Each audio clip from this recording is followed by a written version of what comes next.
आगे नारी मैंने चार प्रकार पुरुष मैंने चार प्रकार संखिनी चित्रिणी पद्मिनी हस्तिनी मुझ श्लोक ना जानी आगे चेष्टा करूँ गुरुगा गोटे नारी लक्षण कहे श्यामा सुकेशी तनुमध्ये युक्ता कुंचित केशी सुमति सुशीला उन्नत नारी समनंद पंथी ऐसा विवाह यदि निच जाति आमे टुकेल देखी जीव इंटरनेट देखवार कथा श्यामा सुकेशी तनुमध्ये युक्ता कुंचित केशी सुमति सुशीला उन्नत नारी समनंद पंथी ऐसा विवाह यदि निच जाति যদি চান্ডালুনি বি হেইছো তাকে বিবাহ হবার কথা কইছো আর তিনটা আছো ফের গুড়ে কইলছে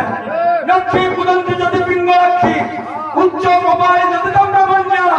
নচ বিবাহ যদি রাজকন্যা এন্তালে রোজা দিয়ে বিবাহ না হবে চুড়ে নারী লক্ষণ করা তুমি চুড়ে পুরুষ লক্ষণ কহব চুড়ে নারী লক্ষণ কহব মুন্ডা করো কিছু না হবে সমাধান দিও